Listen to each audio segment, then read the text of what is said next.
Observé el comportamiento de las personas en diferentes situaciones. Cómo pensamos, sentimos o actuamos. Cómo nos cuidamos o no. ¿Qué es el paso del tiempo? Pensé en aquellos que pueden elegir y en los que no. Busquemos juntos una mejor calidad de vida. Siempre estamos a tiempo.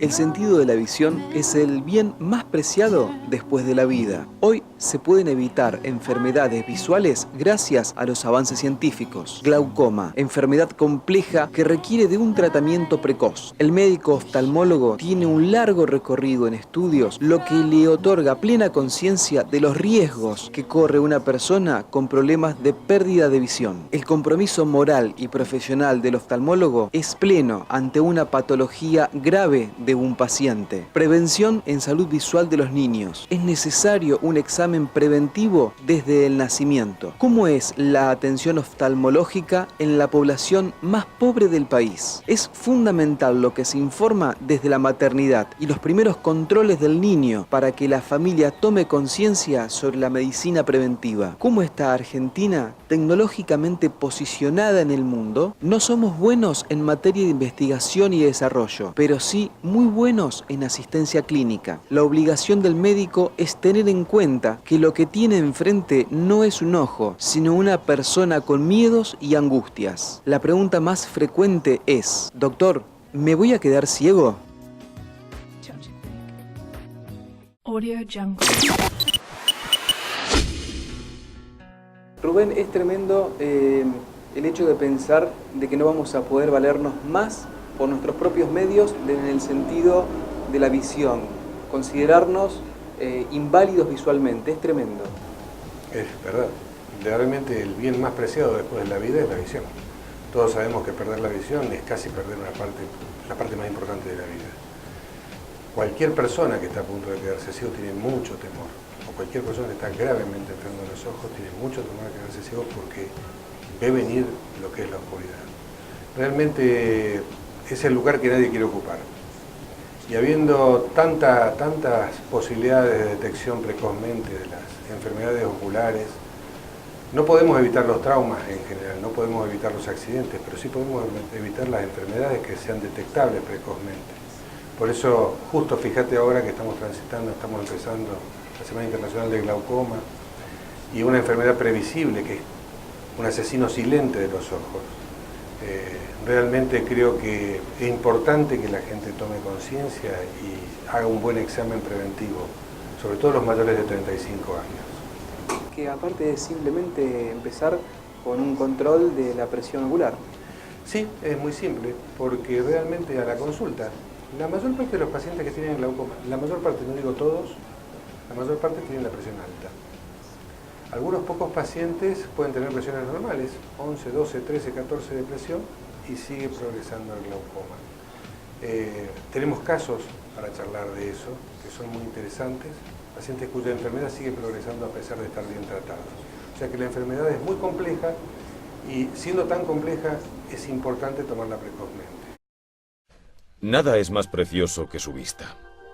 Mire el mundo que le rodea y piense en el valor de su visión. Ahora piense en cómo sería su mundo si usted estuviera perdiendo la vista por causa de una enfermedad silenciosa llamada glaucoma. El glaucoma forma parte de un grupo de enfermedades que deterioran la visión sin previo aviso y a menudo sin ningún síntoma. Cada año millones de personas en todo el mundo desarrollan esta enfermedad y cada día que transcurre sin tratamiento les acerca más a la ceguera. El nervio óptico situado en la parte posterior del ojo es el responsable de llevar las imágenes hasta el cerebro. Un nervio óptico sano es indispensable para una buena visión. La función del nervio óptico es comparable a la de un enchufe eléctrico. La corriente eléctrica que llega a las casas se canaliza hasta un enchufe y siguiendo los cables eléctricos llega hasta cualquier aparato eléctrico. Para un buen funcionamiento de estos equipos es necesario que la corriente eléctrica llegue hasta ellos sin ningún corte. Si el enchufe se avería, la corriente no llega hasta los aparatos eléctricos y en consecuencia estos no funcionan. El ojo funciona de una forma muy similar. Si el nervio óptico está lo suficientemente dañado como para que ello afecte la transmisión de los impulsos, el cerebro no puede procesar la imagen correctamente. A medida que el nervio óptico se deteriora con el paso de los años, llega a quedar totalmente destruido y ello provoca la ceguera. Audio Jungle. Bueno, Liliana, gracias por compartir esto con nosotros.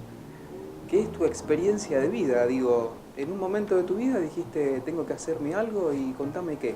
Bueno, lo que me hicieron hace más de 20 años es la operación de miopía. Para mí eso fue extraordinario porque el dejar los lentes fue maravilloso. Y durante años no fui más a un oftalmólogo porque solamente fui a los controles. Pero después no fui más porque creía que estaba curada y no tenía nada porque yo veía bien. Me habían dejado un poco de miopía en un ojo, entonces podía leer de cerca también. No tuve problema de presbicia al principio tampoco, nada. Hasta que un día escuché por la radio que era el día del glaucoma. Que era el día del glaucoma, entonces dije, bueno, voy a ir a tomarme la presión. Y fui y tenía presión. Y al poquito tiempo tuve desgarro en un ojo. Y ahí me retiraron las gotas. Y por un tiempo no tuve tratamiento. Y después volví al oftalmólogo y tenía presión, pero ya era un poquito tarde. Porque ya veía menos. Yo no me daba cuenta que no veía bien, porque es una enfermedad silente y no te das cuenta, empezás a ver sucio. Yo lo que veía era un poquito sucio. Es más, pensaba que cuando me ponía crema en la cara se me metía crema en el ojo. Esa es la sensación. ¿Y cuál fue tu experiencia? Pues ya tenías una experiencia de operación y demás, pero ¿cuál fue tu experiencia cuando dijiste, bueno, curé el glaucoma? Bueno, no se cura. Creo que no se cura, el mío por lo menos no, porque un poco me avanzó en un ojo, aún con operación y con tratamiento. Tal vez hubiese recurrido antes, no hubiese pasado. ¿Tuviste miedo en algún momento cuando te enteraste que tenías glaucoma de perder la visión? Sí. ¿No dudaste ni tuviste miedo en operarte? No, además creo que en un futuro la voy a perder. Audio Jungle.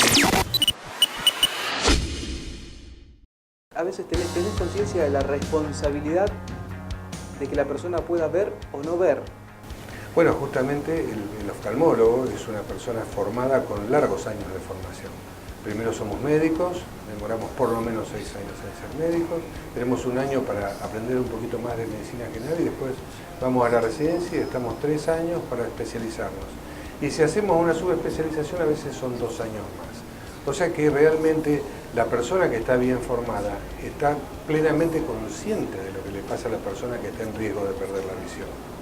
Por eso uno adopta y se pone en la posición del paciente sufriente, porque realmente uno no puede ser ajeno al dolor, no puede abstraerse de la angustia de ese paciente que está perdiendo la visión. El compromiso moral y el compromiso profesional del oftalmólogo es muy grande en esos pacientes. Un paciente que no tiene ninguna patología de importancia, que pasa todo liviano, por ahí si el médico no se dio cuenta de una pequeña cosa, no va a pasar nada. Pero tiene mucha importancia el compromiso y la profesionalidad del médico cuando se trata de detectar un paciente con potencial visual malo o con un potencial de tener una patología grave visualmente hablando.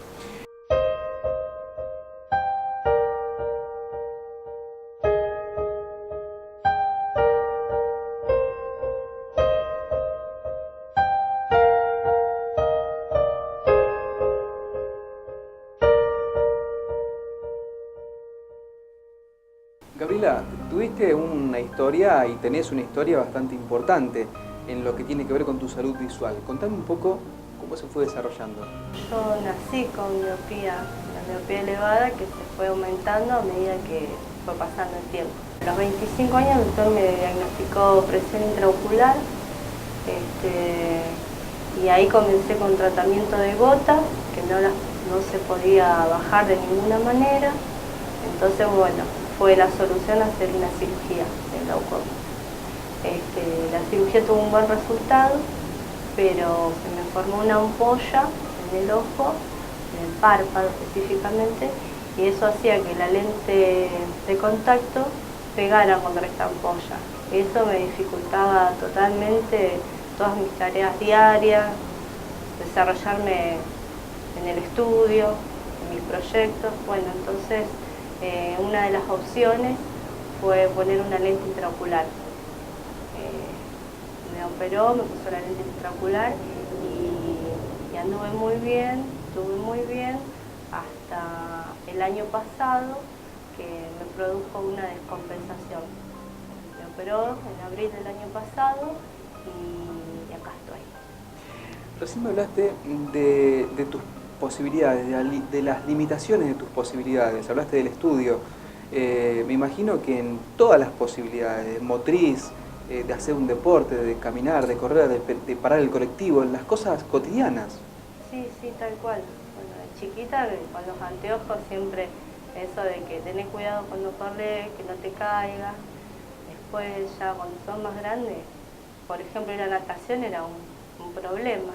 Y después de haberme puesto la lente, después de los 25 años pude estudiar, hice una carrera terciaria, me recibí de enfermera, después hice la licenciatura y pude trabajar de lo que me gustaba, fui mamá, formé una familia, así que la verdad es que para mí me cambió la vida.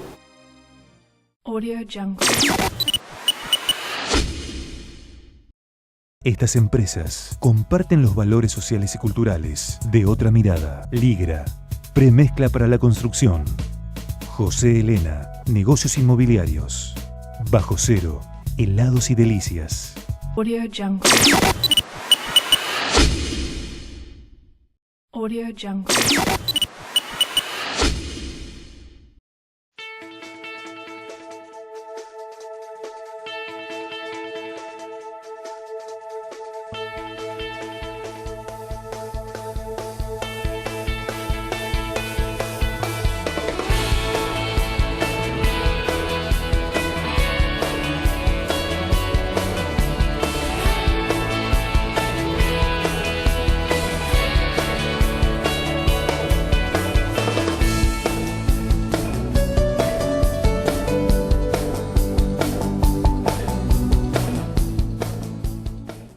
¿Qué pasa?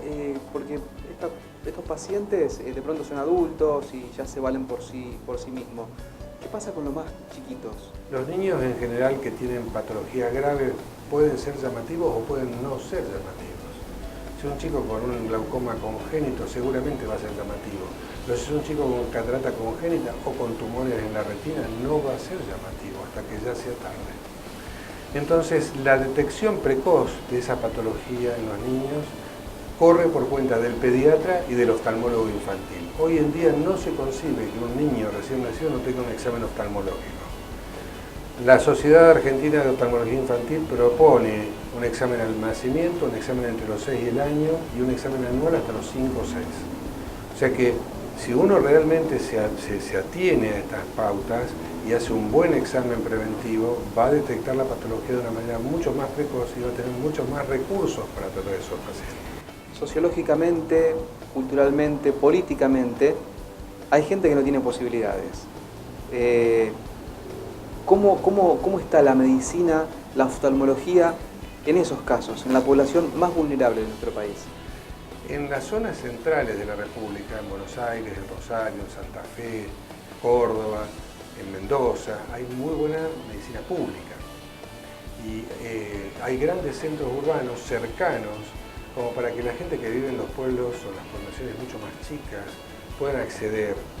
Quizá los más desprotegidos son los de las áreas marginales o los de las provincias más chicas o menos ricas, digamos, y que tienen grandes extensiones por cubrir y poca capacidad de llegar a esa gente para atenderla. Pero en los grandes conglomerados urbanos en la Argentina existe, aún en la medicina pública, una muy buena respuesta para ello. O sea que la gente que vive en estas ciudades debe utilizar ese sistema, esos recursos, y debe ser informada de que los tiene que usar. O sea, es muy importante lo que se hace desde la maternidad y de los primeros controles del niño para que la familia tome conciencia de la importancia que tiene toda esta medicina preventiva. Que nosotros estamos hablando de lo visual, pero hay muchas más cosas para hablar, ¿no es cierto?, que los padres deben tomar conciencia. Fíjate que la Argentina tiene uno de los carnets de vacunaciones más extensos del mundo, ¿no? Nosotros tenemos una prevención muy alta, en medicina preventiva tenemos un gran esfuerzo, de hecho. Los niños siempre serán niños, en el aula, en el parque y en todas partes. Por eso una visión saludable es esencial. El cuidado profesional temprano de la visión debe hacerse antes que los niños comiencen la escuela. Lentes resistentes a los impactos, lentes delgados y livianos, anteojos para deportes. Hay muchas opciones en anteojos y accesorios. Además, los niños pasan más tiempo afuera que los adultos y necesitan una protección UV adecuada. El profesional de la salud visual es la mejor fuente de información sobre cómo proteger los ojos de su hijo. Audio Jungle.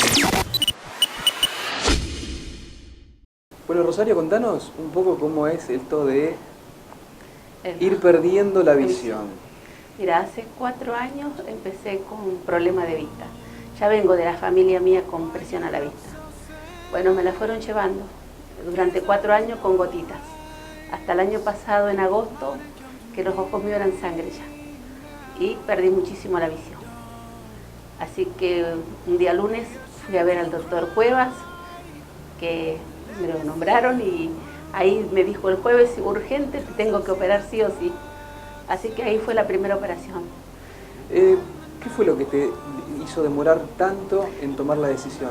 Porque venía con gotas y me la controlaban y siempre tenía que ponerle 16, 15, 18 de presión y bueno, me la fueron llevando así. ¿Y vos ibas viendo cada vez menos? No, al principio iba viendo bien, después llegó un momento que empecé a perder. Me hacían las perimetrías y cada vez perdía más la visión. Y ahí fue cuando decidieron, bueno, operarme y nomás. Porque había perdido, ponele, en 4 meses casi un 30%, me dijo el médico que había perdido muchísimo. Ya la venía perdiendo y ahí había perdido muchísimo la visión. ¿Vos notaste que el ir perdiendo la visión de esta manera te generaba algún cambio en tu vida? ¿Te limitaba en algo en tu vida? No, no tanto. Ahora me empezó, después que me operaron, me sentía mal. Cuando me operaron la primera vez, después cuando me operaron la segunda vez, ahí sí me sentía mal porque yo veía a las personas y no las distinguía. Y ahí empezó el problema mío, hasta que me dijeron que me iban a operar de cataratas para poder ver mejor. Bueno, la gente por ahí no sabe, pero no. Yo sé que estás operada hace ayer, horas. Ayer me operaron de catarata la última vez. Bueno, sos muy valiente porque viste que hay gente que sí. Va perdiendo la visión, pero porque no se anima. No. Contanos un poco cómo fue esa experiencia. Es fea no poder ver. Es fea no ver a 20, 30 metros, no distinguir la persona que tenés. Yo me manejaba con mi hija, con mi familia. Cuando no los veía me levantaban la mano para que yo los viera. Así que fue feo. Bueno, hace horas sí. que estás vuelta a operar. Vuelta a operar. Ahora tenés la vista un poco borrosa, pero porque estás emocionada. Pero no, está bien. ¿Cómo viene evolucionando tu visión en lo inmediato? Hermoso. El jueves pasado que me operó el doctor, al otro día yo pude ver televisión, pude leer que no veía. Y bueno, ayer cuando me operó, hoy le dije al doctor que no veía como veía la otra semana que me había operado. Me dijo que tengo que tener paciencia, que ya mañana voy a ver mejor, si Dios quiere. ¿Qué le dirías a aquella gente que está escuchando en este momento? Que se hagan ver de la vista, urgente. Que se hagan tratar lo más antes posible, porque es horrible perder la vista. Es horrible. Audio Jungle. Yo creo que es obligación del médico darse cuenta que lo que tiene enfrente es un paciente y es una persona sufriente. Si uno se olvida, porque nosotros a veces decimos, esto es una catarata, aquel es un glaucoma, aquel un desprendimiento de retina, para nada. Nosotros tenemos que tener en cuenta que lo que estamos atendiendo no es un ojo, estamos atendiendo a una persona. No atendemos una garganta, ni una nariz. Estamos atendiendo a una persona que tiene una garganta, que tiene una nariz, que tiene un ojo, que tiene un sistema visual y a la vez tiene una angustia terrible. Entonces toda la enfermedad pasa por lo físico y pasa por lo anímico. ¿Cuánto incide la cuestión emocional cuando te enterás de que estás perdiendo la visión? Creo que quien no lo ha transitado no lo sabe. Y como yo no lo he transitado, no soy quien para decirlo. Yo puedo hablar por boca de terceros. Y creo que una de las situaciones límites de una persona está justamente en la posibilidad de perder la visión. La angustia con que la gente pregunta, doctor, yo voy a perder la visión cuando usted me opere, ¿tengo posibilidad de perder la visión? Y yo siempre les digo porque cuando uno pregunta esto, pregunta por el absoluto. ¿Me voy a quedar ciego o me voy a quedar bien? ¿Voy a perder todo o voy a estar bárbaro? No es ni lo uno ni lo otro. Entonces yo siempre les digo, nosotros tenemos lo que se llama el consentimiento informado del Consejo Argentino de Oftalmología para cada patología. Entonces la gente puede saber realmente qué incidencia, qué cantidad de complicaciones puede tener. Y a veces me preguntan, ¿y puedo perder la visión? Usted puede perder un ojo, lo puede perder, de hecho, pero perder la visión es otro paso. Porque el aparato visual es binocular y la mayor parte de las personas no tienen un solo ojo que ve, tienen dos. Entonces cuando uno se va a operar de catarata y pasa algún vecino y le dice, uy, tenés cuidado, no te quedes ciego, primero que no sé qué cuidado puede tener y segundo que es muy difícil quedarse ciego teniendo que operarse un solo ojo. Eso que es una obviedad, lo que yo estoy diciendo, es una consulta muy frecuente y la carga emotiva con que viene la gente a la consulta y pregunta antes de una cirugía o frente a una patología rara o severa, digamos, esas personas, la mayor parte de la gente la pregunta es, ¿me voy a quedar ciego? Bueno, como posibilidad existe, pero de allí a que ocurra hay una distancia muy grande.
Estas empresas comparten los valores sociales y culturales de otra mirada. Ligra, premezcla para la construcción.